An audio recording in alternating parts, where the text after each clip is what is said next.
Fa Tala Fou fa poponga mo Tala Fou mai le siu fonga le lau mua mo le nei taiao o le asoiva Januari lua filua 5.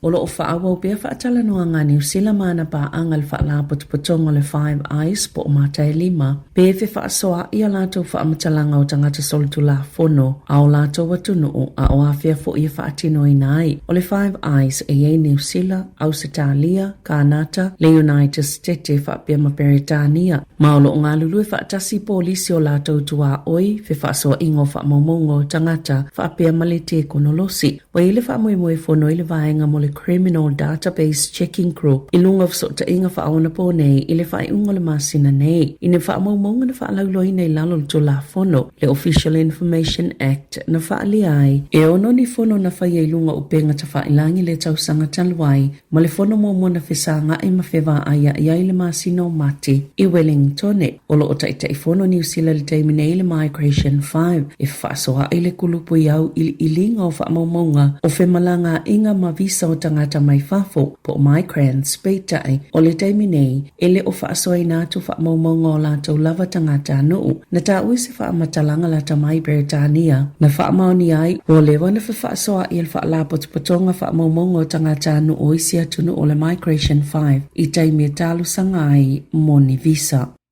O le fesili atu a se pule va aile i tūtau tupe le company pe aisea ua tele ai Tala Fou se tasi o lātou teo ngā tupe. Nā laio na mawale lata i le tolu se fulu afe tala uanga oi se tasi o tangata whai ngā luenga. E lima tau sanga va aia Ronald Follian le whaapale ninga o tupe le company i le Orion College i Morrinsville. Pe tai pe tu sau le lua vai tolu le nā taimi na whai e Follian ni whaataunga mai ni company se fulu. Sa wha ai Tala Fou ni whaataunga. Ale Orion, iau fiele mai te 10, Repco, Ibit, Toyota, Napa, ma le Ansett Safety. Ai atangia mai o le toi whaafonga ma le whaingoni ta vale ese se 5 na pito tele tupena whaaluina i lea tamai tai. Peita ai na ia whaatauina fo ini mea whainga nuenga o se moa vau o ni mea whaonga pe ao e tō la wapi o lava se vai masini e whaonga i whale manisi lava o loa. Elena o le paui o mea na ia whaaluina i eitu pia le kamupani ina ua maua le pisinisi na whaia ia le tamaita e seno no ngā tupe toi tutonga i le tupe le company peita ai. Wali ipotia Elena o le paule o le tangata whainga luenga o lo ngaui pe whaonga ina tupe a lato whale whainga luenga.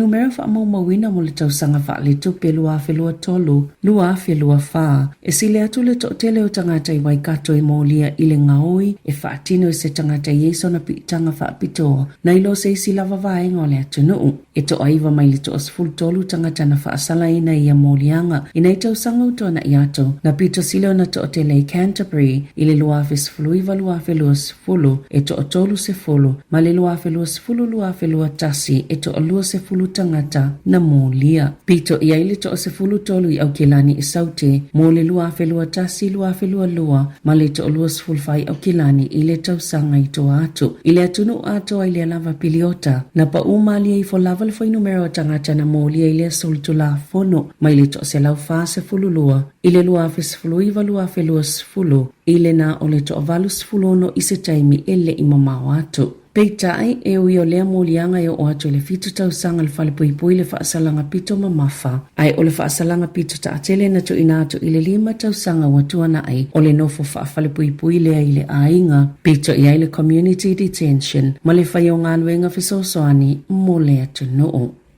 O le tausanga e lua fesfuluono, na iloa ia le isao na tutongi na atu e pule ngā whaafale mai whaai tō mālo. Tutongi o au whai ngā luenga o aso mālo lo, talu mai le tausanga e lua fesefulu. Ua whaapopo ina pēa le le fifia o tangata whai ngā luenga le soifua mālo loina, o lo o whaatali pēa mō lātou tutongi, lea e 2 biliona tā lalo na o whainga. Talu ai ona o le te leo le mata ngā luenga, ma le to tele lau whai ngā luenga, wa telengi seifo i le toi tutongi ngoi a tupepe o na lipo tia. E lata i le lua se lau lua sfulu afe tangata whai ngā luenga o lo o au fieli se lau tolu sfulu afe sa ngā lulue ai ma le to aiva se fulu afe o lo o ngā lulue i le taiminei o lo o a afia i lea whaafi tauli o au kilani lea ua maua la tau tupe ai o le to atele lava o lo o whaatalitali pea o folfolanga pitola tamai e whaapea o tangata whai ngā luenga o lo i le taiminei le atatongi nā to la tau tupe e le silia i ulai a oe wa le toe ngā lulue o le atatongi nā to la tau tupe e le silia pili alfai unga le lua felua lima e tusa ma le tasi tesi ma le valu piliona tala wa faanganga e se faatino ai lea fuanga.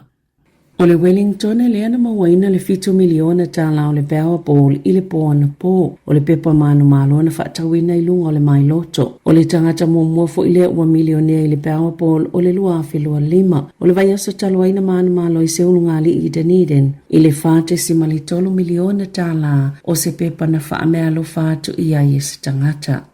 O le asuia lau fisa o la fonga la tau pasene tului e tutongi lau fai la fonga pe tutongi atu i le ofisa pe a ova pele a toa fo i la fonga i tatau ana tutongi peitai o le apa u aile alu ilunga e amatatu i la so se fuluono Januari. O le atu watu i tangata ua ova tutongi a la tau la fonga se pasene tului e fate si male tolu pasene wa pa uma i le fate si male ono fitu pasene o lo o iai. O tangata sale a toa la tau la fonga i tutongi o le apa ui fo ili se fulu tesi ma le valu pasene tului ma ili se fulu tesi ma le iwa tasi pasene sa iai. O pasene tului la tau te tutongina pe afa ye te aleaso i te tau ona tutongia ia la tau la fonga e le i tutongina.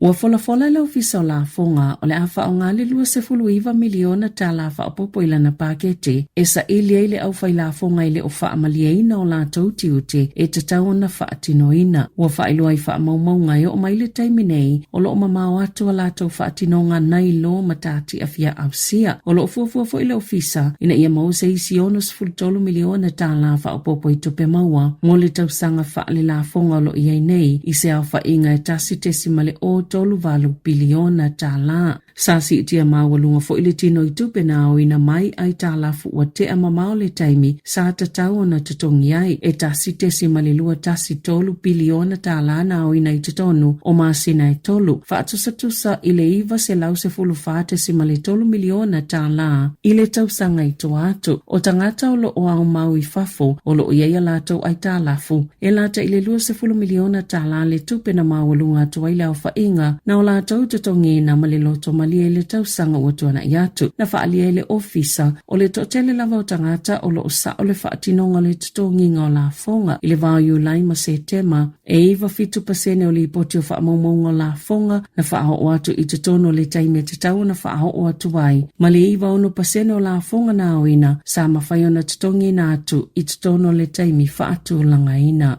Ia tunu ui fafo e to olua ua malili o male to tele ua manunua ona oni muti tele Los Angeles ile United States of America ile solulu e silia male afe le ufa ingo fale ua mu o faita wafi fo itangata o e se mayolata o ainga ole malolo si o savili ua atili so solo ile afi mafaata ma iai fale ile Pacific Palisades mafa ina inisio e se tele male matango fie o California na faali ele faululungo le vahenga tinei mui Los Angeles e silia male lua fe hectares pe 5 fe eka ua mo. Ai o loo solo lava le afi. O le toa telefo i o tangata ia ua manunua. O ila tau ia le i o ese mai o lato ainga. E iei fo ile isi muolo fata amilo i Altadena. Le tu i matu o le a ai ma ua silia male lua fe eka o loo mui le taiminei. Ita alonga, watu maupea na umia chai o petaya le siampini o le fusuanga le pango le cruiserweight le laulangi. Ina uafaya inai David Nika o New Zealand le taamelusanga lona fai le Cold Coast i Australia le vaveawa na leila. Walua sulfito i fusuanga o petaya le taalonga fa polo fesa ele ifaya ina ma o le siana fusuanga o lumanai i ono lu ina ile tu ufata singa o fusi i se fai pilenga tele ma le siampini o le WBO ma le WBA o Gilberto Ramirez o Mexico ia me. Safa te ia o petai ele amatanga ile malo siolo safa ia tuanika petai na mawhaia o petai o na whaamuta le fusuanga ile taamilo sanga lo na wha. O le whaia ina momualea aleli i fusu a New Zealand ia na fusuanga whaapolo fesa se fulutasi. O le luas fulutasi ile o fusuanga o manu maluai o petai ele tuioti ile mai ai o le fusuanga na whaaftai o petai aleli i New Zealand o na olo na talia ina o le fusuanga i tutono vai aso i tolu. E manatu e Eddie Hearn le whaalauloina fusuanga o petaya i Europa e mawhai o petaya na tau whaatsia fusi le cruiserweight ai le ngata ilea e mawhai whaona ia whaafaya ina le sampini o le WBO, WBA ma le WBC o le panga mamafa le o lo umia Alexander Usyk. E uli ipotia e ono fisilingia le atamayo ni kana ia talia ina ile fusuanga i totono vaya soe tolu. Peitai sa ia le whaatali lona talia ina o le whaipelenga ma se tasi o anapanga sa la sipa. Tala Fou ia marisi ufonga le lau mua mo le nei vaenga o le tai au.